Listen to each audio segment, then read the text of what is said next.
গতকাল 2:30-3টার দিকে আমি এটাই আসছি মোষ নিয়ে, পরে দেখি যে একজন এটাই বাকি পরে এসে দেখি যে এই অবস্থা।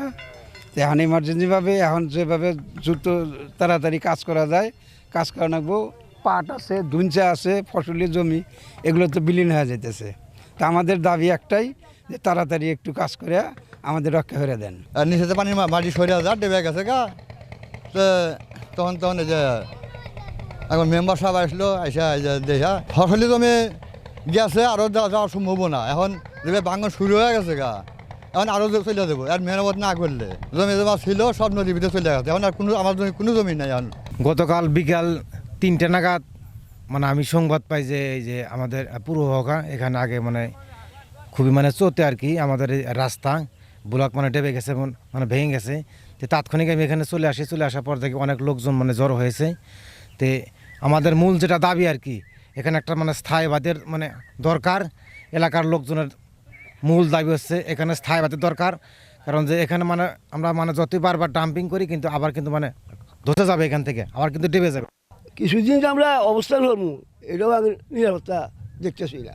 কাজে সময়কে আপনারা একটু গুরুত্ব দিবেন। বাহুকা অতনকান্দি ইউনিয়ন 9 নম্বর ওয়ার্ড বুলাক শেডিং হঠাৎ করে গতকাল 8টার দিকে ভেঙে নেমে যায়।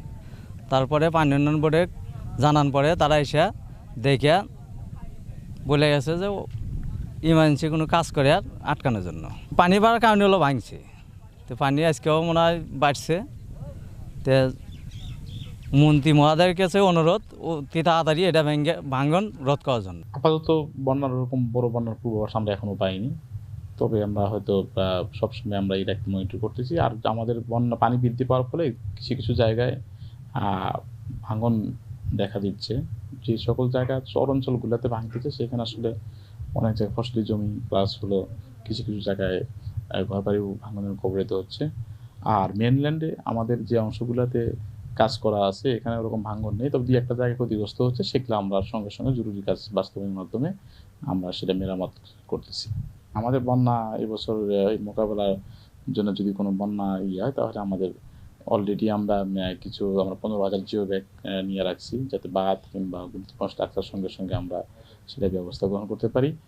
আর আমাদের যে অন্যান্য যে প্রস্তুতিগুলা সেগুলোও আছে, এবং আমাদের যারা ঠিকাদার কাজ করে তাদেরও আমরা প্রিপেয়ার রাখতে বলছি যে কোনো মুহূর্তে ডাকলে যাতে তারা লোকবল নিয়ে সেটা ব্যবস্থাপন করতে পারে।